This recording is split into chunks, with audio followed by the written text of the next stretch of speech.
We got to talk about One Piece. One Piece. Man, you just caught up yesterday. Yeah, it's been honestly fun and It's bittersweet reaching the end of it. bittersweet. Honestly, It is bittersweet. When I found out, I refreshed my page a couple times, and when it really hit me, there were no more chapters. I Yeah. was kind of sad. I was like, damn. But now, don't you feel like you're sort of there with them? Like they're Yeah. actively fighting Kaido Yeah, right now. Right now. Every Who knows week I what's was gonna reading One Piece. It was like, I'm here working on the podcast studio, and Luffy's up on the roof of Onigashima fighting Kaido. Yeah, dude. And that's what's been getting me through every week, bro. I make this joke that, oh, I'd kill myself if it wasn't for One Piece being around. But honestly, like, dying, I'm not really that afraid of death, but dying before One Piece ends Dude. scares the shit out of me. Is there bro. any worse punishment in life? Yeah, man. Damn. I hope they got One Piece in heaven already. Yeah. Like, I hope Oda, like, finished it, and the way the afterlife works is, like, fourth dimensional. Yeah. And I could just, like, if I died tomorrow, the whole series would be there for me. And then I Because can figure out time what has happens. already happened. Yeah. We're going to talk about today what we think is going to happen at the end of One Piece. I'm going to You go got into a some- theory that I have specifically. It's And, wild. It's pretty wild. I'm going to make an entire whole video breaking it down later, but if you're listening to the podcast, you know, you get to learn how One Piece ends before anybody else. And I honestly really do mean that. I think I genuinely figured out what the One Piece is. It's Or at pretty least incredible. I think I understand what's going to happen all the way until the very end of the series. Wowzer. I mean, But I want haven't you put to talk that about it much- first. I haven't put that much thought into it.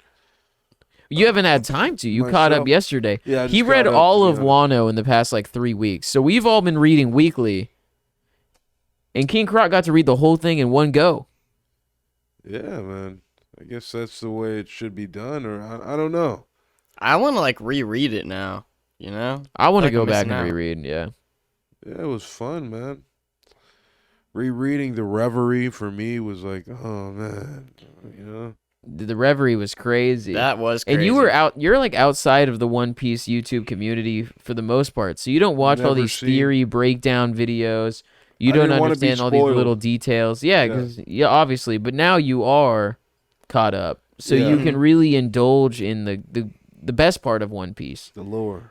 The lore, You're the an world elite building, Yeah. One Piece viewer. looking for clues, drawing it back to old stuff. Like my theory about the end of One Piece ties all the way back to the second beta version of One Piece, Romance Dawn's version 2. So things go all the way back, and Oda has had it all planned from the beginning. He is That's the really greatest wild, man. mangaka in art Ever. writer ever, in my opinion. I think One Piece is the greatest story ever told. I think Luffy is the perfect protagonist. I think He's so One awesome. Piece teaches the most important principles in like you could have the will of D and make it a religion, and you would raise a pretty solid generation of people. You know what I'm saying? That's the Yeah. LA in me. I'm from Texas, but now I've lived in Los Angeles. Now I say, you know what I mean after everything I say, just to make sure people are paying attention. Do you know what I mean, though? Maybe it's Yeah. because everybody here is so dumb that like you have to IQ 's make so sure low. that they understand what you're saying, so you have to keep checking in. That's a good roast. Good roast. I love my LA people, though, man. Hmm Oh, my gosh. But yeah, let me hear anything you want about how your experience has been catching up on One Piece, with the last chapter you read being Kaido's defeat, or alleged defeat. I personally don't think there's a chance in hell this is over. Kaido is definitely awakening with Big Mom. They're going to turn into big kaiju monsters. Big Mom's going to eat her soul, crawl out of the lava. Kaido's going to do his victory roar. All of the other Zoans in his crew are going to awaken, transform into monsters. I even think the Smiles that are currently in control of Baitama are going to awaken themselves in their own weird smile way. And then those Smile Devil Fruit people will then be basically running on autopilot, like instinctual shit, and Tama's Devil Fruit will no longer apply. I think there's a whole lot left to Wano, but that's a conversation. Yeah, and as a guy like me, when I first heard that, I'm like, I wasn't even considering that. I'm just like, dude, Kaido actually died. Like, I'm like, whoa, Joy Boy, Nico, Zoe Nika. and Fruit. I'm like, oh shit, you know what I mean? And then you come with this theory, and it's like, man, it would kind of give me a better. That would add the scale. I think I would need to feel really satisfied with their defeat. You know what I mean? Like, If that's the end of Big Mom, dude, like, that makes sense. What? Big Mom losing to Law and Kid, get out of Oh, yeah, here. Falling Law, in a dude. hole, bro. some bombs blew up. Dude, why would Oda introduce the power of her regenerating if, like, she's never gonna really absorb much of her soul? Like, you know what I mean? Like, Yeah, she eats 2 years of her lifespan just so she can fight Kid and Law for 5 seconds longer. I healed my broken arm. You know, That was foreshadowing for something way bigger. She's going to Maybe. consume all of her lifespan, and she's going to turn into a monster like Moria. And instead of Moria being pumped up on all these shadows and being like, "Rah!" and like throwing up shadows, it's going to be Big Mom and her soul powers. So it's going to be a kaiju battle. Luffy and Zoro are going to be completely out, and it's the Scabbards, all of the Straw Hats. Though honestly, I think the Scabbards are already dead, and they're just using their will to like not go to the afterlife, and they're continuing to fight. and the Fire Festival stuff with, like, the ghost or whatever. Yeah, the Fire Festival, it says that it keeps like the souls of the dead come back. So when the sun comes up, I think all the Scabbards are going to be revealed to be dead. But the Interesting. Straw Hats and all of the allies are going to have to fight Kaido and Big Mom off, while Luffy is unconscious, and Zoro is probably fighting death himself in order to will I himself. know, where the fuck is Zoro right now? I want to Zoro is going to Death. conquer death, bro. Death has a That is sight. so base. That would be insane. I don't really see how though. What is what would be the internal logic for how he can fight death but no one else can? You know what I mean? Like, Yeah, why such couldn't, Well, I think why couldn't Ace Fighting fight death death? might be a skill that only conquerors can do. Yeah, that too. Whitebeard was a conqueror. Yeah, He was but old as he was fuck. ready to die. He accepted his death. Yeah. Because Ace had died. He was like, fuck. You know? I think it's only in very specific circumstances. So you can't just not want to die, but you have to have a specific goal, like, that needs to be achieved before you move on. There's the whole idea of inherited will and passing that on to the next generation. But I think there's also an idea of my will is so strong that I can't die. I won't allow myself to die. I will be leaving, my soul will be leaving my body, and the Grim Reaper himself will be there in front of me, and I will say, no, I will fight you for my life. And I think that's what Zoro is going to do. And then when Orochi comes back with his awakening, Zoro and Momo are going to have their Sanachi moment, which was what you mentioned, because Kaido has been reading, King Croc has been reading One Piece just recently, so he mentioned the Sanachi thing, like, where did that go? What happened to that? And nobody else in the One Piece community has been talking about this. I completely forgot about it myself. And yeah, we have to have a moment where Zoro and Momonosuke yell Sanachi and kill Orochi like they both wanted to. Yeah. Yeah, it makes total sense. In the Orochi lore, like, he might not be dead because the tail. You gotta cut the tail. Or whatever. Yeah, and then the sword that's named after the tail, the Habino Habakiri or whatever it's called, Yeah. that's supposed to be the weapon that kills the Orochi. And it was never used. Ah. So when it awakens, well, maybe Zoro will, like, maybe since Momonosuke will be, like, declared Shogun of Wano, he'll be in his adult form, and Tengu Yama will be like, here, you've earned this. Or really, it's Hiyori's sword. So maybe Hiyori would be like, here, Momo, use this. kill Orochi, and Zoro and Momo will have like a double team attack. Yo, Momo doesn't have a weapon. He's just like a dragon. You know? Well, Momo Well, he's is a grown man swordsman. now. yeah. He's a swordsman and a dragon, which is like double badass. yeah. Yeah. Dude, he needs a cool ass sword. If he took Orochi's tail blade, He's basically Zoro's student. Like, if the Shogun of Wano, son of Odin, is trained by the world's strongest swordsman and has a dragon devil fruit based off of Kaido's devil fruit, yo. we're looking at a top tier guy in the making, bro. Yeah. True. But he's 8 But- years old. But here's the thing. Has Zoro been proven as the world's strongest swordsman? Nobody will be. Yeah, he definitely will be. Huh? The future world's strongest swordsman. Is he stronger than Mihawk right now or no? No. Damn, Mihawk is that strong? You realize, so Zoro's the guy who beat King, which is number 2 in the Beast Pirates, right? Yeah. And Mihawk is stronger than Zoro. Mihawk used to go toe to toe with Shanks. So Mihawk is Yonko level, basically. Mihawk should be stronger than King. Mihawk just isn't a Yonko because Oh, yeah, Mihawk Mihawk doesn't isn't- have a crew and he doesn't claim territory. No, but Ah. he is a Shishubai or something. Or Kishibukai, yeah, he's a warlord. But he could easily be a Yonko if he had Yonko ambition and Yonko goals. But that doesn't seem to be the case. I think that he's probably the son of Rayleigh. Seems most likely to me. Yeah, we don't know who his parents are or nothing. We don't know who taught him how to be a We swordsman know or none nothing of that about stuff. Mihawk. The age things kind of line up. I think it's likely that he could be Rayleigh's son. Or he was trained by Rayleigh in some way in the past. And his eyes are all weird. What if he's like a different species or something, like Lunarians and stuff? There's a Yeah. theory that he's actually a puppet of Im-sama and that he can be like controlled remotely as some sort of weapon Damn.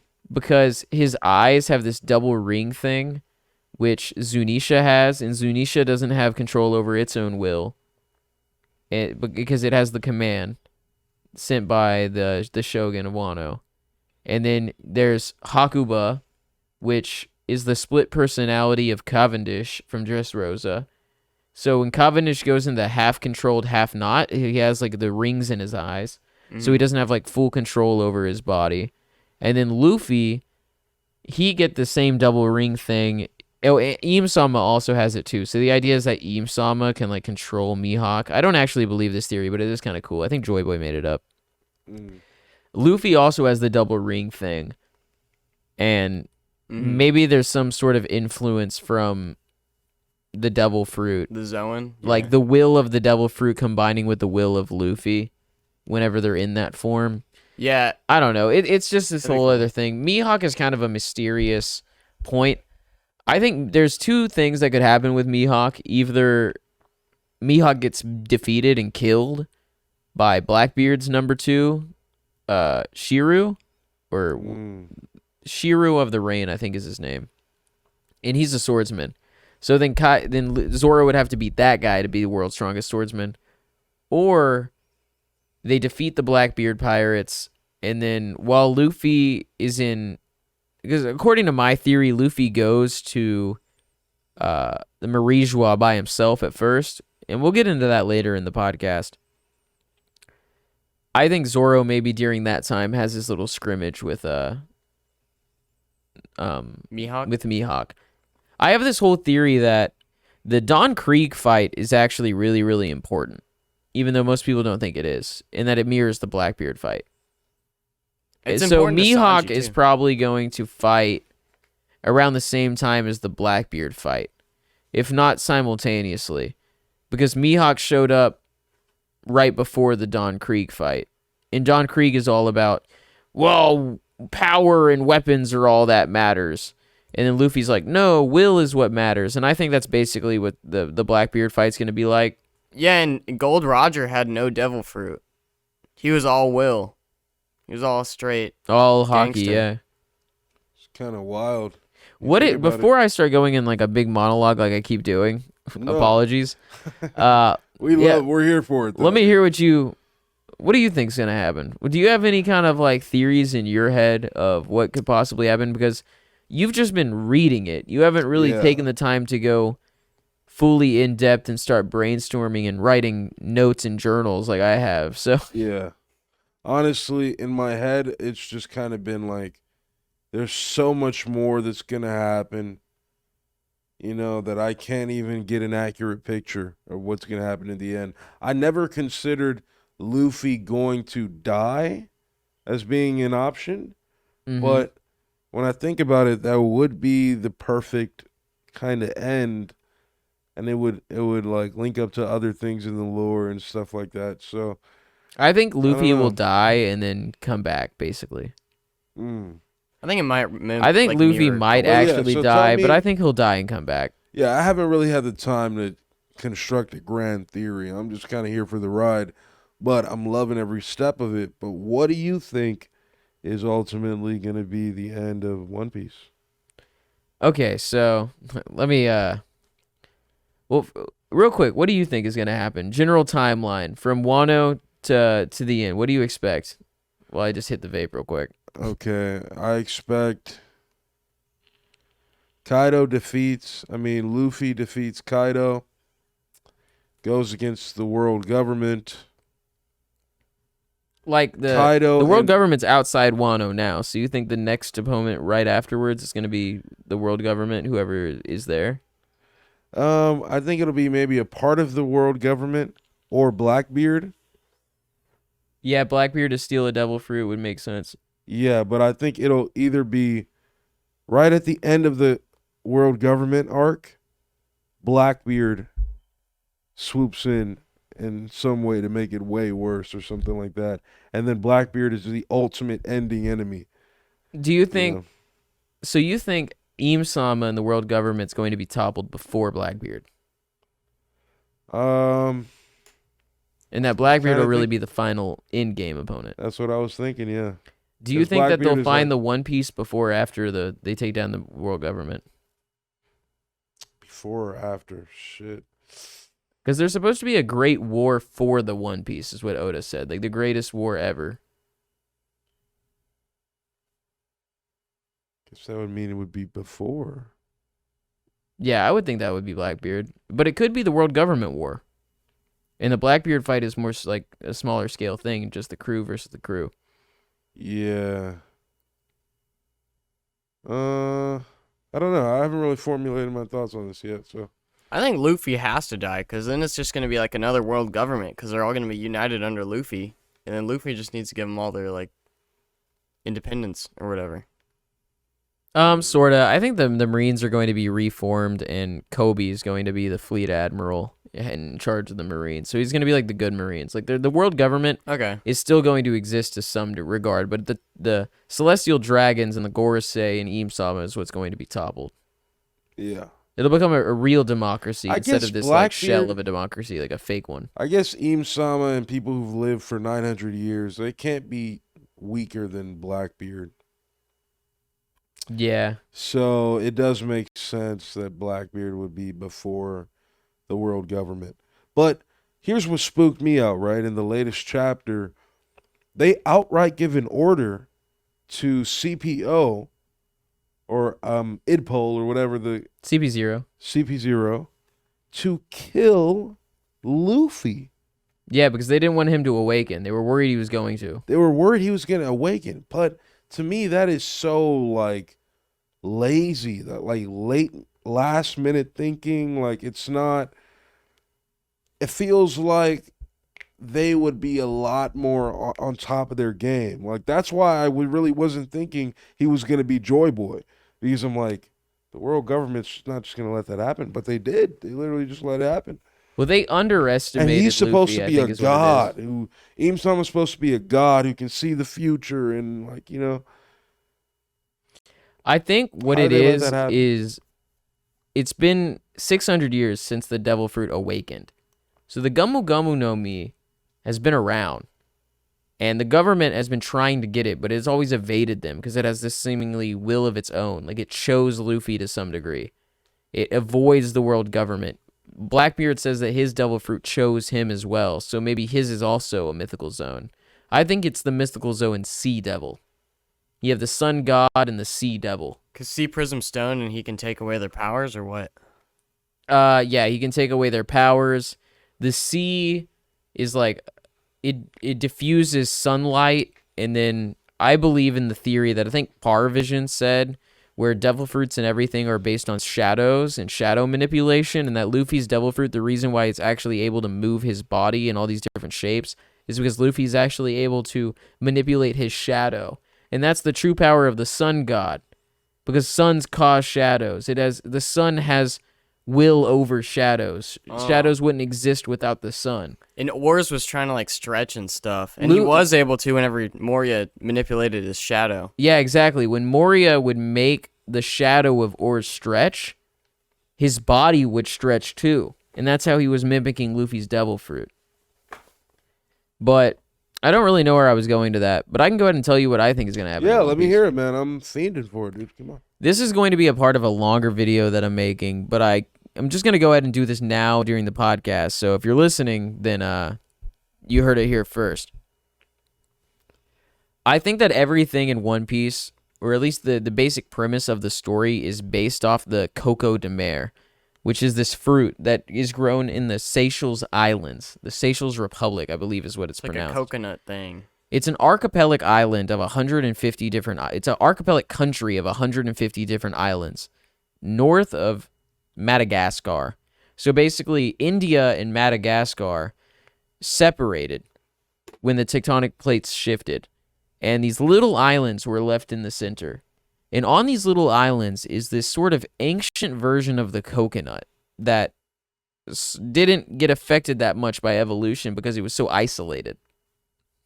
And it's these giant fruits that are, these giant nuts, basically, that are this big.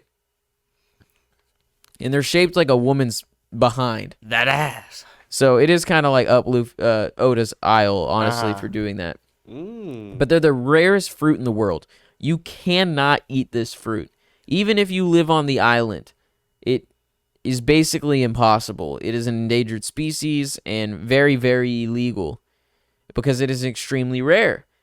And in the past, when pirates were going around all over the Seychelles, where a lot of the pirates that are based off One Piece characters are from, like there's this one guy, Oliver Levidier or whatever. He wrote a cryptogram on a piece of paper, and during his execution, he threw it out into the crowd and said, "This is where my treasure is." That's who Roger is basically based off of. It's a French pirate.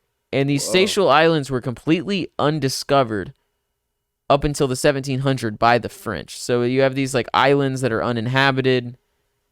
The first people to get there are like the French, and then these pirates buried all their treasure there.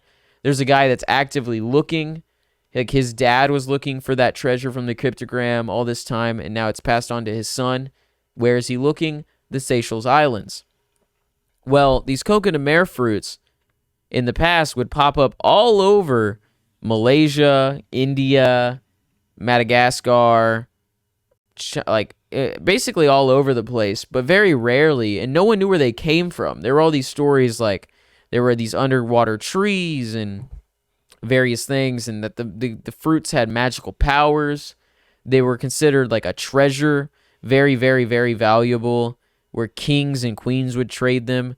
The king of Malaysia actually made it illegal to own a Coco de Mer, and if you came across one that washed up on the sea, you had to return it to the royal palace, otherwise you would have your hands cut off or your life lost.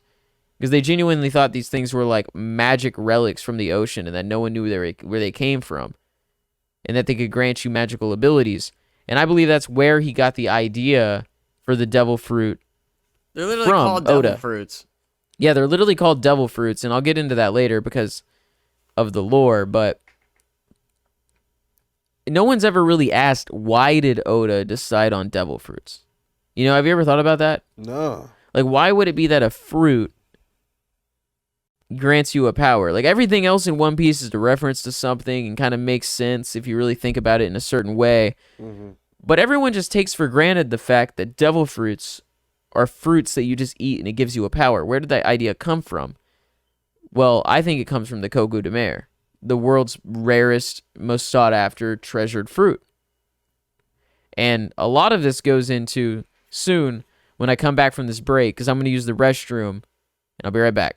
So Haji Batu sets sail on his pilgrimage in search of the holy land of Mecca.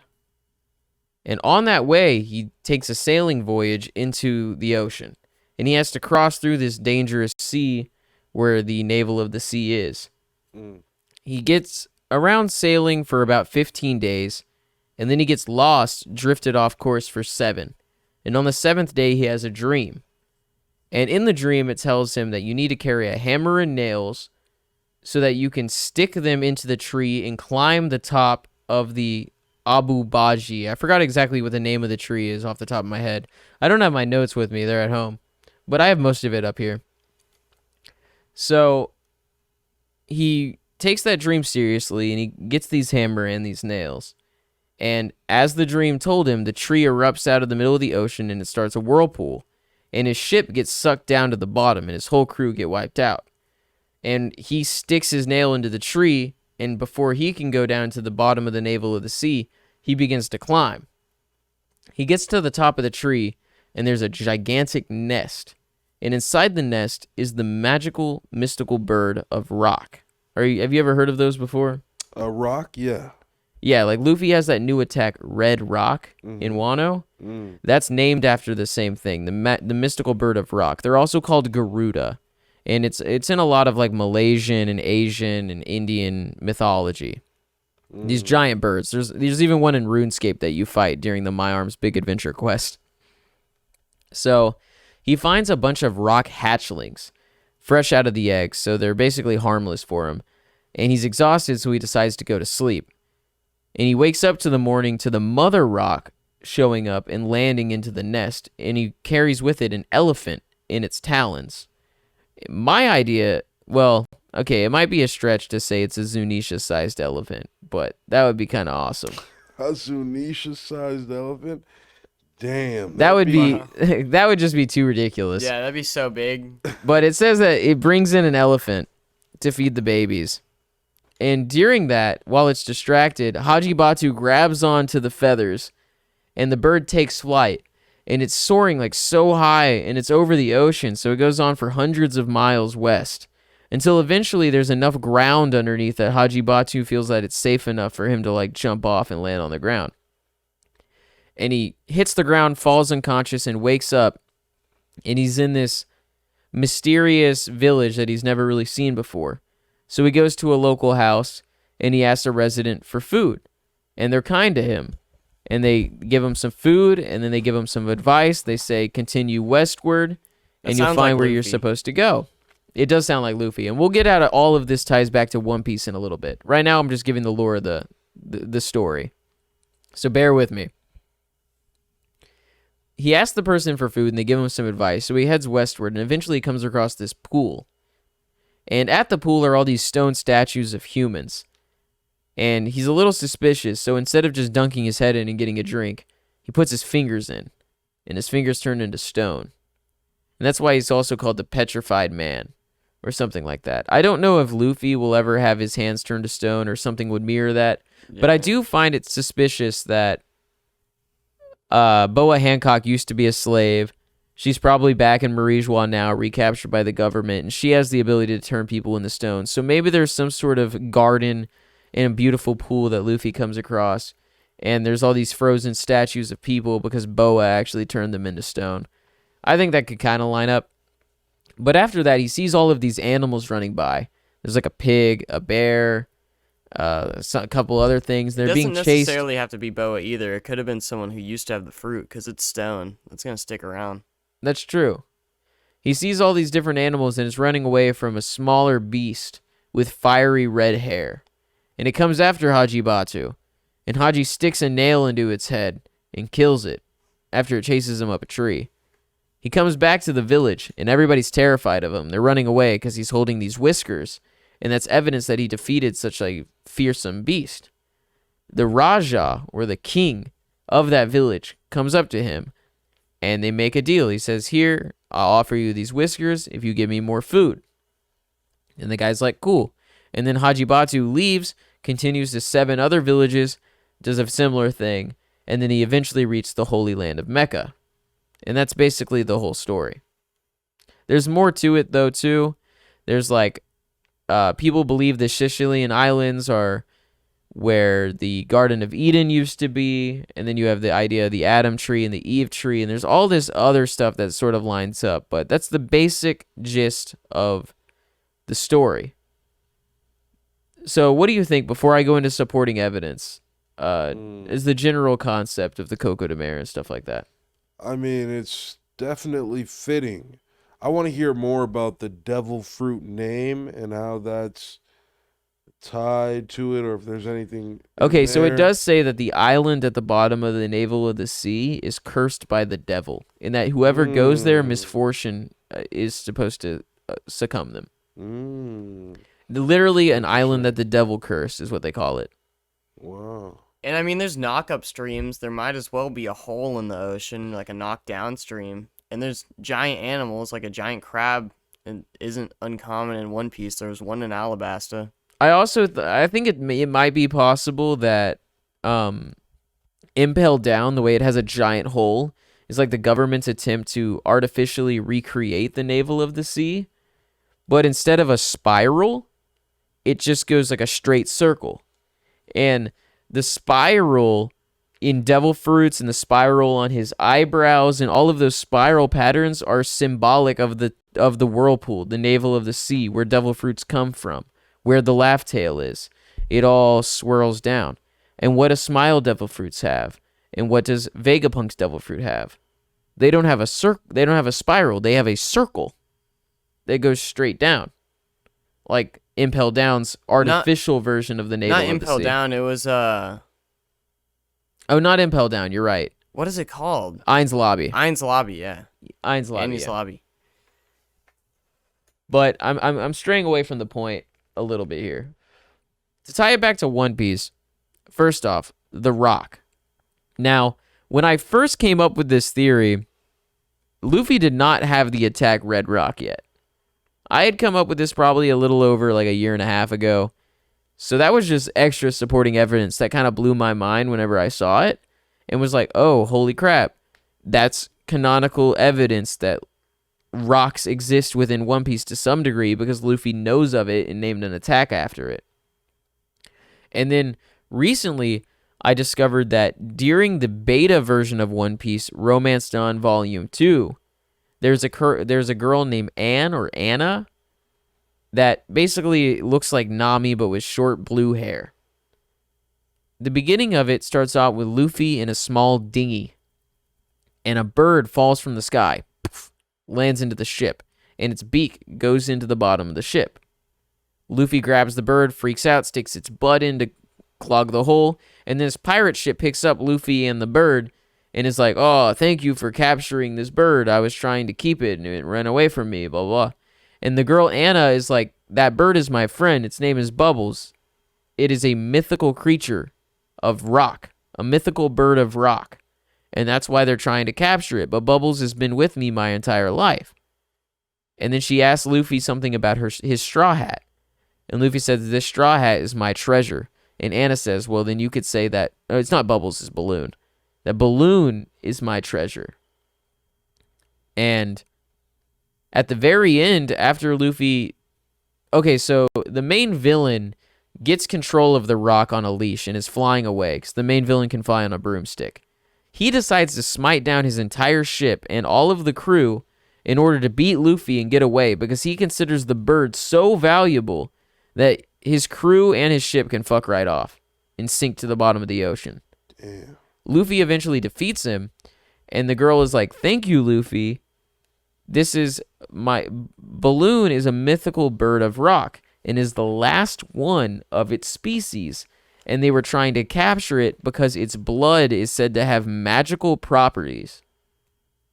Well, I looked into it. Mythical birds of rock have the ability to basically cure any disease, and that their blood has the ability to heal any ailment or any wound. What is That's big. Chopper's goal at the end of One Piece? To make something, right? To find a cure to any disease. Mm.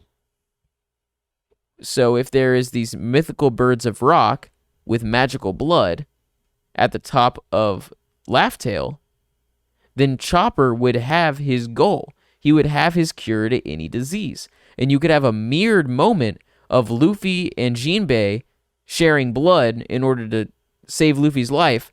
And instead, Luffy's basically dead, and they do the same thing where they put the blood of the rock into Luffy and it heals him. And then he's able to survive the disease that Roger couldn't. Luffy keeps sacrificing lifespan. I believe Roger probably did the same thing. Maybe he made a deal with Big Mom and sacrificed a bunch of his lifespan. And that's why he had an incurable disease. Well, he couldn't cure the disease because they were too early. Why? Because the giant egg on his ship is the mythical bird of rock that is awaiting Luffy at the top of Laugh Tale. But it was just an egg. They came too early. They had to wait 20 years for the bird to reach full grown and have its hatchlings, and then it could actually use its power to cure any disease. And then you would have your Sea Kings, your possible Land Kings, like the great boars creature, the huge crab of Alabasta, all of Zunisha's giant elephants, and then you could have Oranos, the weapon of the sky god, Sky Kings. These massive birds. Because if you look at the size of that egg, it's like huge compared to the ship. And if you look at the size of like an eagle egg compared to a full-size eagle, it dwarfs it. So you're talking about a huge bird. A big birdie. And Luffy, in that pre-One Piece thing, he actually rides on top of the bird too. For a short moment. And Luffy rides on that giant seagull, and that never happens again. In like the first arc when he fights Buggy. Yeah, the very first beginning of One Piece, Luffy and Zoro are on this small dinghy. And then Luffy sees a giant bird in the sky. And he goes to get it. And, well, it looks like a normal bird, and then it turns out it's giant, and it captures Luffy's head. And it like carries him to the island, and Zoro has to go like paddle after and find him, right?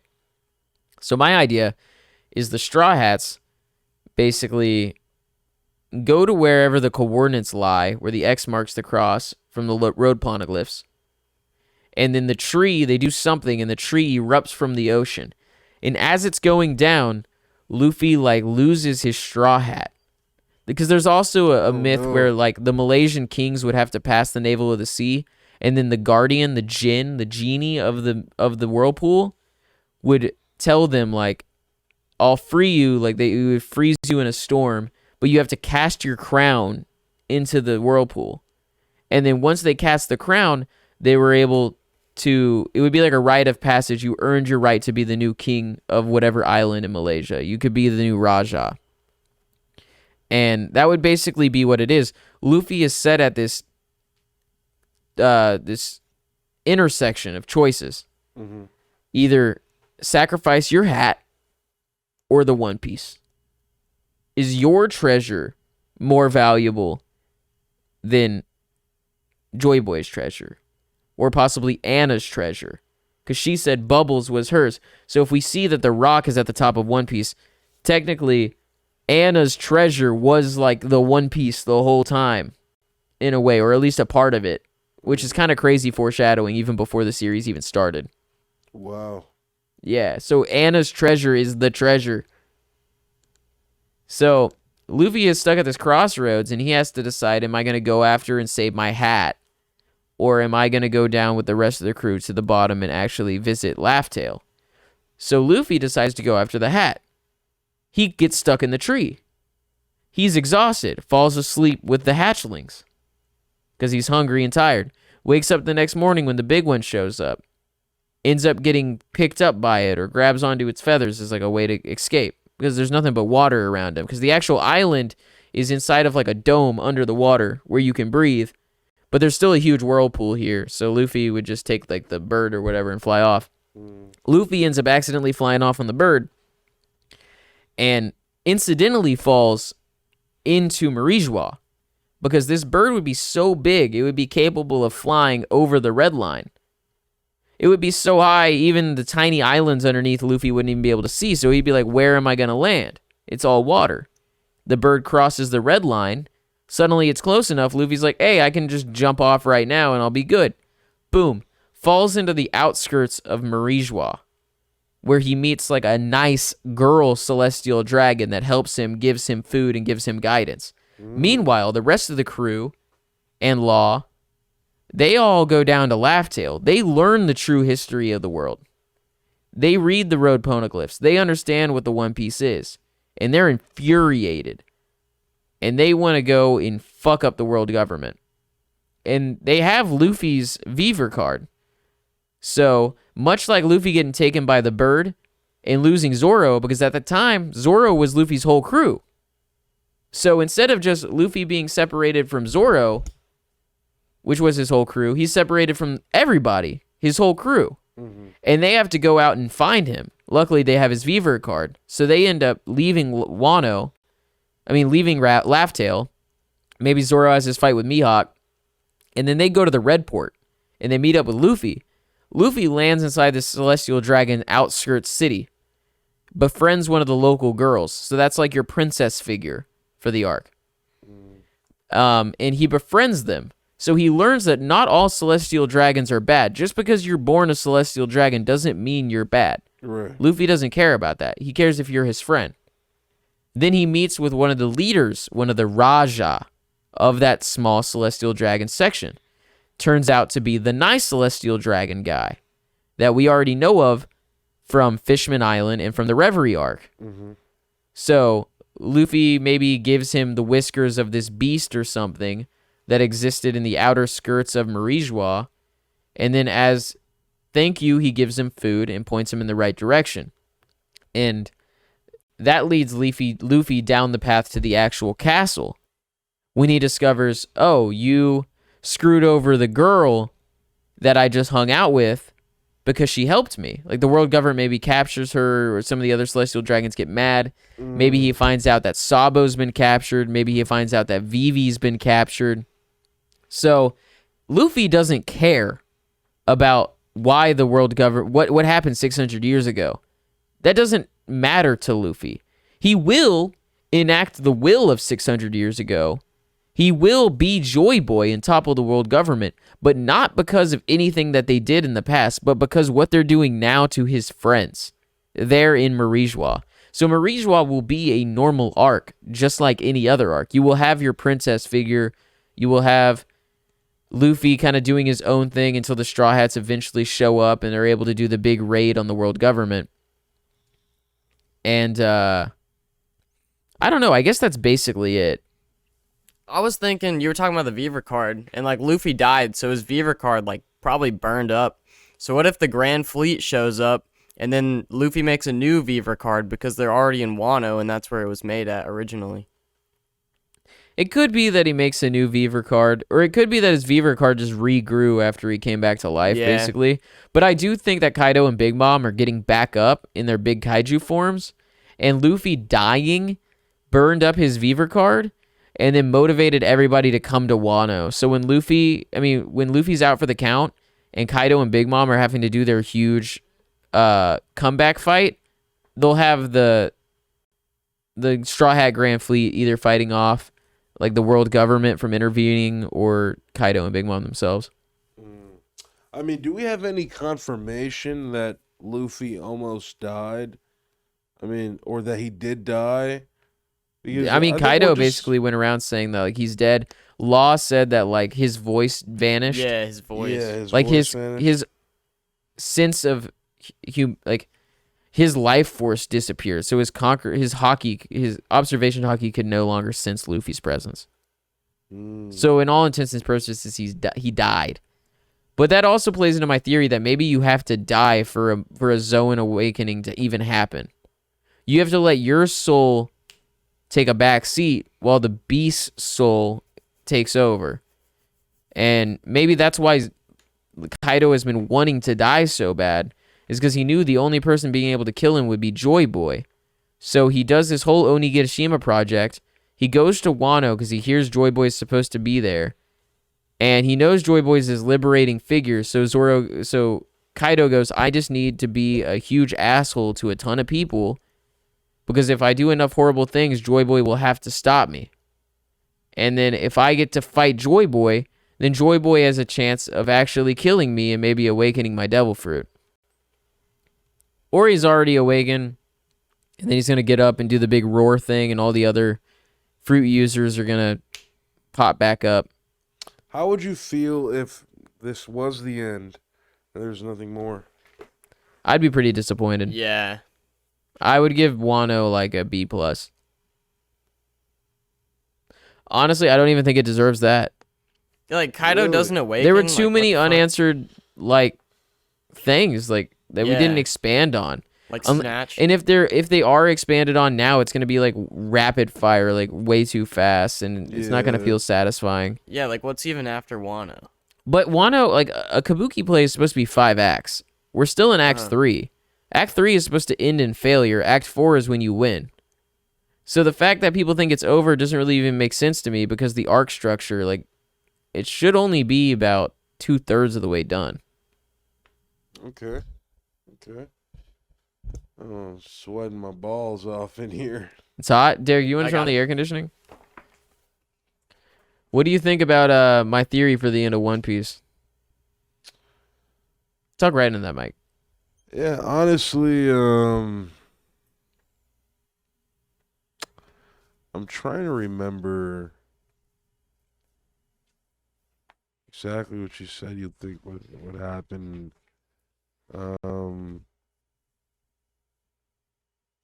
It's basically, it starts like once they figure out all the road poneglyphs.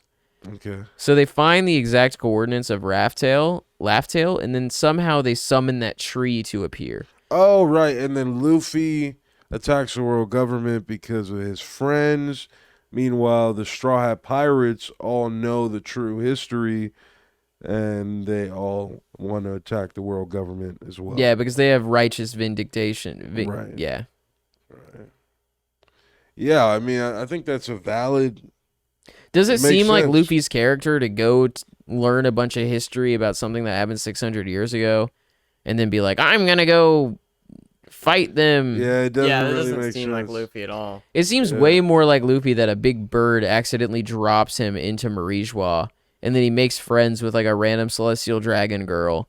Like that just sounds way more One Piece. Yeah. This guy, Haji Batu, sounds like Luffy. He's like, I need food. Feed me. Yeah. Yeah. I'm tired. I'm going to sleep in this nest. Mm-hmm. It sounds like Luffy, dude. Yeah. And then there's Joy Oboyo and there's Hanuman. There's these other references to Luffy's character. Obviously, there's inspirations from a lot of different sources. But I genuinely think it's the Coco de Mer. All the stuff with the Chilean, the Seychelles Islands. The movie Pirates was filmed there. Oh, really? And Oda, I'm sure, has watched the movie Pirates because it came out like 10 years before One Piece. And it had a character named Captain Red, who starts off and ends the story on a tiny little thing in the middle of the ocean with a blonde, younger guy, part of his crew, and they're starving to death, and they're contemplating eating each other, and he has a peg leg. So that's basically red leg Zeph is Captain Red. And the pirate on that little dinghy with him in the middle of the ocean is Sanji. I think it was a direct inspiration. After I watched the movie recently for researching this discussion, yeah, I think that for sure he was aware of the movie and probably knew it was filmed there. Plus, a lot of other pirate activity happened in that same area. This is the same area that the myth is from. Wow. Dude, it lines up in like a lot of ways. Even the fact that the island was completely uninhabited until the 1700s until a French guy showed up. And they're called devil fruits? Like, what? Yeah, and Roger is based off a French pirate who discovered It just makes too much sense, dude. The dots are being connected here. Do you know the explorer Magellan? I recognize the name. Yeah, he was like this big explorer guy, and he actually found a Coco de Mer one time. Wow. And one of his scholars that was on his ship or whatever was told by a local the story of Haji Batu and the Navel of the Sea. And Isn't how there's Magellan a One Piece name? Like, isn't that from Impel Down? Like the poison dude or something? Yeah, he's named after him. Okay. Wow. One Piece is deep, man. It's very deep. These connections go really, really deep. Oh, I almost forgot, like, the most compelling part of the entire theory. Yeah. I'm here. Chopper. Chopper. Chopper his makes the island. whole thing make sense. Okay. For those of you listening that I may have lost by now, this part will convince you, honestly. This part will blow your mind. Okay, let's hear it.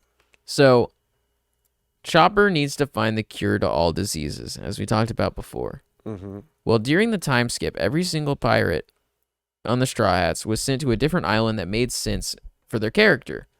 You know, Zoro goes with Mihawk. Sanji runs away from a bunch of transsexuals.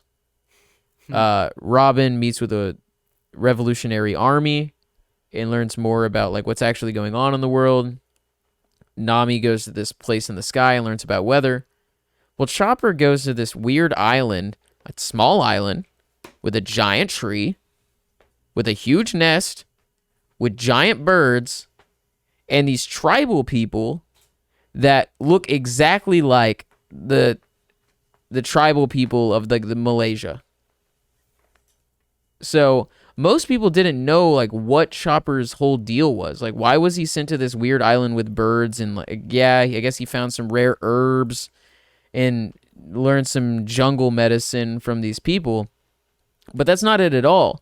It's all symbolic. It even says when Chopper lands on that island, it says in an Oda box, some refer to this island as the Treasure Island. I thought that Like, was weird. why? Yeah, there was no it's just some treasure. tribal people and some birds. Why do people call it the Treasure Island? Because it's a smaller, foreshadowed version of the real Treasure Island Laugh Tale, which is exactly the same, but under the sea and a billion times bigger. And they specifically, he didn't call these birds rocks. He called them, I am the bird that goes gua. And then the birds go gua. Like, that's their name. They're described as monstrous birds, but they don't actually use the word ruku, which they use in the One Piece special of that. They basically animated that One Piece beta version, Romance Dawn version 2. And it's ruku, rock. And it basically means monstrous bird, but that's not how they pronounce the other one. So those are just like smaller versions foreshadowing that. And then Chopper becomes friends with the birds and makes peace with the people of the island because Chopper has the ability to speak to animals. It's like an ability that only really Chopper has because he ate a human fruit. So he gained intelligence, but he's still an animal. So Chopper is going to be able to like communicate with these birds and befriend them, and maybe that's when they're going to offer their blood to save, I don't know, Law after the immortal surgery. Maybe Usopp on the verge of death, or maybe curing Luffy from his incurable lifespan situation. But yeah, the Chopper stuff is just crazy. That's so deep. Who would have thought that scene had so much meaning? Yeah, because the mental image in your head when I was describing the story of the Coco de Mer, and then now just like the memory image in your head of Chopper on that island, they're exactly the same. And this is the third. There are 3 times giant birds have been referenced in One Piece. The Romance Dawn, the big bird at the very beginning of One Piece, and the island that Chopper got sent to. We have giant elephants. We have giant sea monsters. But then in the end, we're going to have a giant fucking mega bird fleet. Or just one, because the other ones might still be babies. But the one on Roger's ship. The one on Roger's ship should be massive by now. I mean, It- what's it more would be overpowered so big. for a pirate than to be able to fly anywhere? Yeah, like think of a bird the size of a sea king. Now think of like 7 of those. You could wreck. Yeah, it's a game changer. It's a game changer. It's a mythical bird of rock. You heard it here first. That's what's going to happen, bro. I'm excited to see if we get any supporting evidence of this, if we see anything to the contrary. I mean, this is kind of what's cool about being on the weekly, on the Mhm. weekly journey with Oda, is that you're watching it unfold and you never know what could come next. And it's all a part of the game, you know what I mean? It's like There's also even more to the theory too, where like, I was talking about the spirals. Yeah. And you don't want to drop all the hints because this is going to be its own separate video. It's just getting into the details. Yeah, I'll just say Of this this last theory. thing because it is interesting. Yeah. Sanji's name used to be Naruto originally, but he had to change it because of Naruto. What? Yeah. Yeah. And the Naruto Bridge is a place in Japan. And this was actually all made by what's the One Piece YouTuber? Parvision, that's his YouTube name. Shout out. He's the one that pointed this out, at least this is where I heard it first.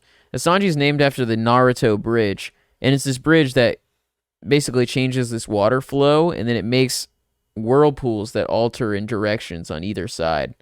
And then Sanji has the swirl on his eyebrows. So, swirls, eyebrows, Naruto's whirlpools. There's your connection there already. And also Damn. Naruto Uzumaki, like the fish cake thing. Yeah, Uzumaki is like a spiral.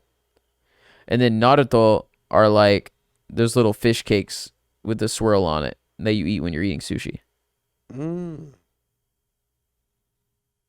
Wow. Yeah, and food and Sanji, Japanese is it deep. matches up. Like ramen. Yeah, it would have been a good name, but Sanji's also a good name, so. I like Sanji. Sanji's like the number 3, Ichi ni San. Oh, okay, that makes sense. That's cool. There's a few other things that go into it, but yeah. I think that was a great pod. Yeah, that was good. Yeah, dude. Do you have any closing Solid thoughts? episode. From now on, address me as King Kaido BBC. Yeah, we're gonna try to get him a Kaido cosplay for Anime Expo. Catch us at Anime Expo if you're there, man. Yeah, it's gonna be awesome. And honestly, I don't believe Kaido's been defeated. No way. There ain't a shot. He's too beast for that. Morge is 100% spitting facts. Too many people don't give him credit. I think the whole One Piece community is completely... Honestly, I'm slightly disappointed on how willing everyone is to think that it's over. I'm like, Yeah. do you guys read the same story I am? Because there is no way this is over. I would say 95% confident Kaido and Big Mom are coming back. They'd be so whack if they Coming didn't. back within the next 2 chapters. They gotta be. Kaido, my man Kaido can't go down like that. He's No not way. going out that way, bro. Kaido's just built different, bro. King of the Built Beast, different. strongest man, strongest beast in the world. You don't stop a guy with a big punch and a hole in the ground. And lava. Lava ain't gonna burn Kaido. Nah. Get out of here, bro. He A might as dragon well shaped be hole's lava. cool, but like that's not a finisher. Luffy's gonna send Kaido flying, like he said. He's gonna Yeah. conquer his hockey. 5th gear. Bazooka! It's gonna be lit. I can't believe I just said that. I'm sorry, guys. It's gonna be lit. All right, thanks for watching. See y'all in the next episode of the Jolly Roger podcast. Peace out. You didn't fist bump. I thought that was your flag. No, it was a flag. Oh, okay. Peace out.